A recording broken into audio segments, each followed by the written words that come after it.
talking about this, but they have to be followed closely. It's not something you can just say, well, I'll just go now and I never have to go back to the doctor again, because it can kill you. That's the thing you have to worry about. But if you have too many platelets going around, this person can have problems with that. And that's what a lot of times they'll end up dying. The end result that you see over time is they die from tissue damage to organs. So you have people that die from heart failure, kidney failure, that kind of stuff. So it's not something that you see very often in practice.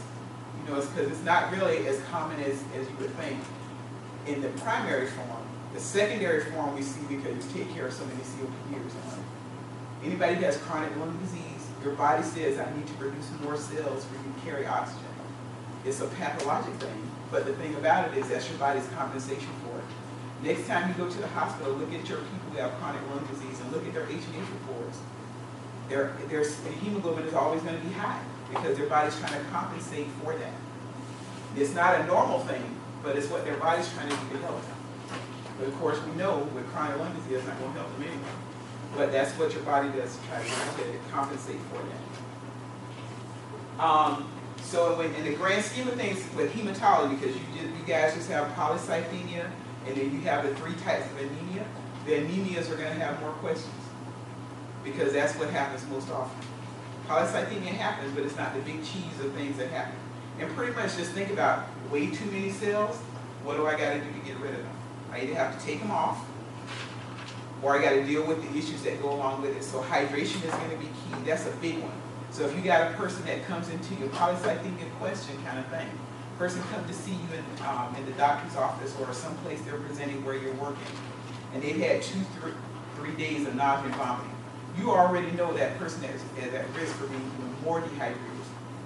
So your number one thing, we talk about what do you do first. Yeah, you got to do a CBC and where they are, but you got to do an assessment because you got to see. If they've got dry mucous membranes, they're going to be dry and red, right? Because you're looking at them, you see, oh yeah, this person's not been drinking, or not been eating, they've been throwing up. Look and see what signs and symptoms you have of dehydration, because the first thing you always do is an assessment piece. Okay, so when you're answering questions, the first thing you do for patients is assessment. First part of the nursing process. So the first thing you do is going to be assess the patient, because that guides your decisions about what you're going to do with the patient.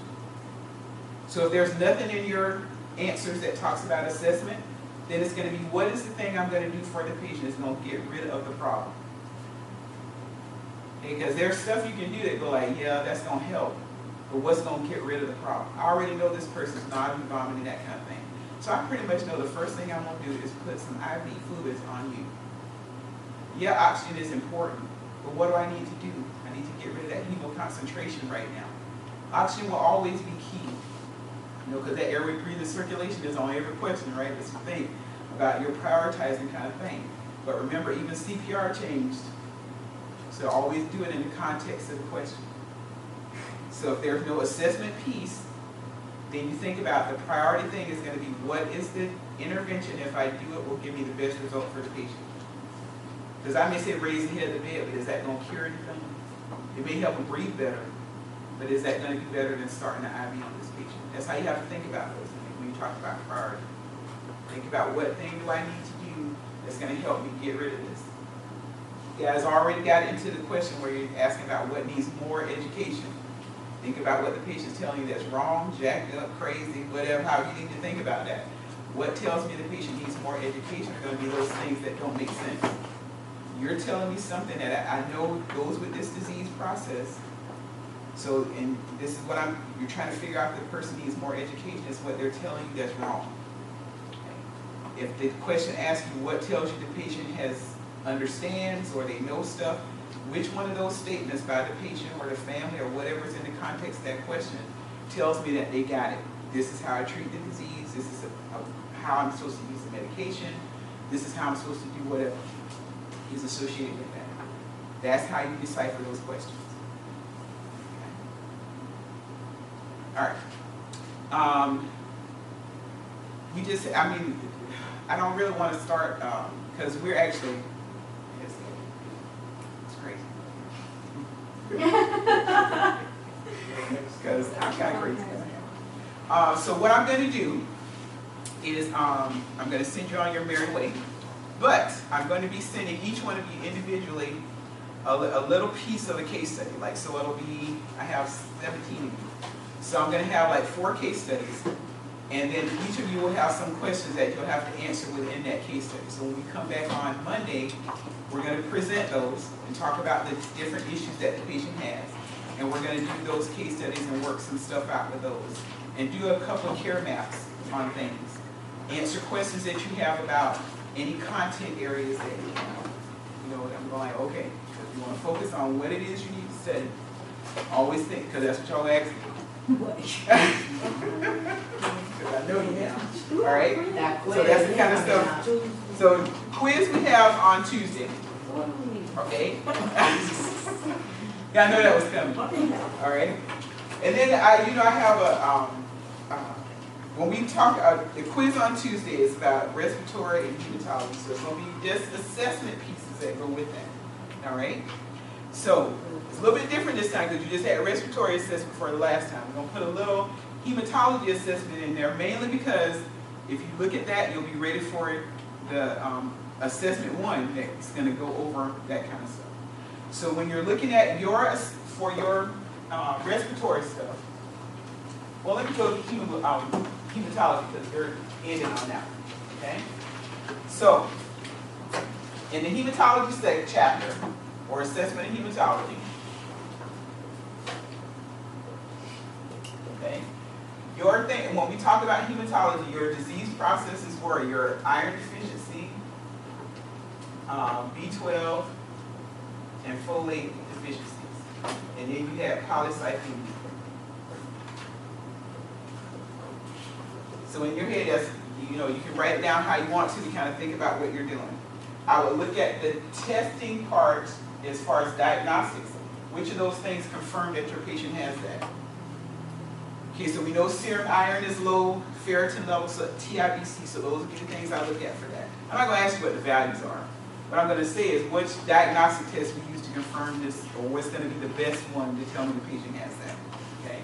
Same thing for B12, folate, polycythemia. What kind of things, what do we use to make this diagnosis of polycythemia? Because it's kind of a two-edged sword. We look at hemoglobin and we also look at hematocrit for that one, to make that diagnosis on the patient. Okay. So those kind of things you look at when you look at the diagnostic test piece. Schilling's test was that weird thing. Remember, a test that we do for a patient who has asthma. So I would look at that to see what the prep is, what you might tell the patient who's going to do that. Because most of the other ones you just draw lab work. Okay? But Schilling's a little different. Because you don't normally tell people I need urine when you're talking about doing something for anemia. So that's the kind of stuff you have to make sure they understand about that. Okay? Look at what you do on the assessment, or as far as looking at the patient. So think about those things that tell you, what are they going to look like? What might I see physically as far as the outside, in their mouth? Those kind of things that tell me this person has that. Look at those factors that say, from your patient history, put them at risk for having one of those. Okay, so if you know they have a history of alcoholitis. What about those MCDs? I had a moment right there, boy, that was pitiful. Now I'm not going to ask you what those values are, okay? But I would look for you guys when you get ready for the test piece, not the quiz, but when the test piece, look at what it classifies each anemia type as. So if it's something that's microcytic, hypochromic, or whatever it is, those kind of things, because you may get that in the question. It may just say it's a B12. You know it's going to be one of these. It's not going to be the extra anemias or anything that's in there. So in your head, when you're writing down one of those things that might be on your little assignment you're going to get, is say this: what type of anemia is this? What cell types tell me this is what's going on with the patient? So you guys will actually have that. Okay. Because I'm telling you, a lot of these, when you read them, and if you haven't done some of your reading yet, you will see when you read them, they sound exactly the same. Okay? But this part is going to focus more on the assessment. So what do you see in the patient that tells you they have that? What are physical findings that indicate that's going on? But it's only out of the assessment chapter. So it's not going to be in the hematology chapter about the hematologic conditions. It's only going to come out of the assessment chapter. But there will be stuff in there that says if a patient has iron deficiency anemia, this is what you see. It's always one of those little things you read in there. Okay? You know, I always ask you something about an old person. So look at that box about what do you see that's different in the elderly. Part of that is because we live in an area where you have a lot of gerontology patients. But the other thing is that's one of the things they want you to see. There's a difference in what you see in patients based on age. Sometimes what you have to teach them is different as well. All right, so that's going to be in the hematology one. In the respiratory one, our diseases were COPD, asthma, TB, sleep apnea, is something else? I can't think. Huh? Pneumonia. All right, so these are the major things that you're going to see as far as when you talked about your test piece. So when you're looking in the assessment chapter, because you guys have done all the thing what I talked about, chemoreceptors and all that stuff last time, where things are found, that kind of stuff. So now we're going to look at what kind of physical findings. There's some respiratory changes when you listen to breath sounds, so make sure you look at that section. That tells you this person might have one of these. Okay. That egophony, whispered pectorally, I can't say the word. I can't talk. But I mean, look at those things about what kind of changes you're going to see in breath sounds for patients, because those are the things that help you fine-tune this kind of stuff that you're looking at in your patient. What in their history kind of puts them at risk for doing this? You know how to calculate that packing stuff. Because smoking is one of the things you see with COPD. Remember, this one is a two-pronged thing. Bronchitis and chronic bronchitis and emphysema. So when you're thinking about, I got to look at their history, make sure you look at that whole, I mean, there's going to be things that you look at. The A&P part y'all got from the last time. Now I want you to focus on physical things you're going to see with the patient. So look at that section that talks about doing your patient history. What are common symptoms you see associated with that? There's also a box about old people in there. All right, so make sure you look at that one for gerontology for respiratory patients too. Because there's some changes that happen that make them more at risk for having more problems. Because they have a decreased cough reflex, they have decreased recoil. All those things have to do with either oxygenation or you can't cough up things, so you don't protect the airway as well. So make sure you look at those boxes, because that'll tell you that part. Now, your assessment test for them, because there's a lot of tests that go along with that. I still always ask you about the pulmonary function test, but not everything on there. The first thing you do is lose your mind. Oh my God, there's 15 different components. Right? We're looking at vital capacity, because that's important. You'll see it over and over again. Okay? Tidal volume. Somebody said take in and out with one breath. Because these are things even though there's a lot of different measures on there, those are ones we use a lot as far as taking care of patients. They not only tell you whether the person's getting better or worse, but they also give us an idea about disability when people do that kind of thing. And they also give us that, we use these as part of their vent settings. If you got a person that gets really bad, you have to intubate them. Those are things we use then as well. Okay, so look at that assessment piece that kind of goes along with that, where it goes over their history, kind of things that you look at and you talk to the patient. Now with these particular things, there's not a whole lot of testing. It sounds crazy. You're like, oh my God, there is a lot of testing. Because there's always testing in every section. You kind of know them. We do sputums on which ones? We do them on pneumonias and TB. Okay? We do skin tests on TB. We do peak flows on asthma patients. So know what, those are the kind of things. You think about, these are my disease processes. What lab tests or diagnostic tests help me figure out what they have? And those are the basic ones. The invasive ones don't get all into that, because bronchs we can use for all of these if we had to on the patient. Bronchoscopies we can use for pneumonias if it's some crazy type that we're trying to figure out person not producing sputum. But most bronchs that we do for patients are done for lung cancer. You don't have that in this particular class. It's not that we can't do bronchs for other things, because sometimes you got a person that has really bad chronic bronchitis and their cough is so that they can't get anything up. They will actually do a bronch to go take out sputum. The death of me.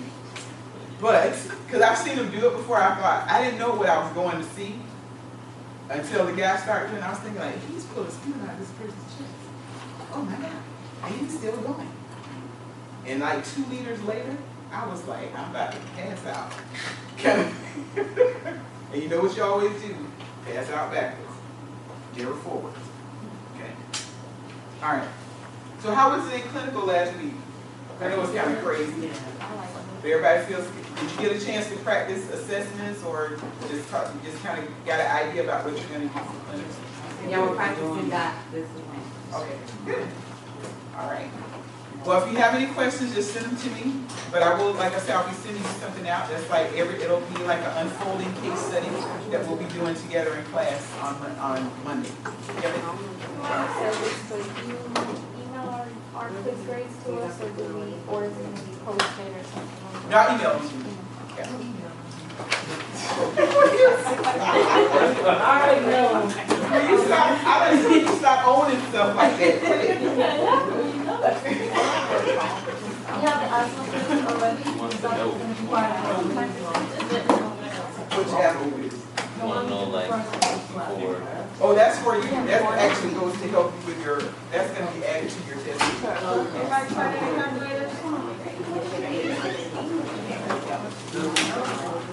Okay. Diane, All right, because I still have to scan them and send them. are you working in on All that? right. Yeah, I'm just gonna post, Okay. because I'm asking for people, My mom is. there's only like 11, 12 of us. I was gonna listen to it now on the, listen to it now on the broadcast. Okay, yeah, I'm just gonna go ahead and just, I mean, it takes like a second. Whoever that So you'll just post it like as soon as you finish? Yeah. She had her Alright, cool.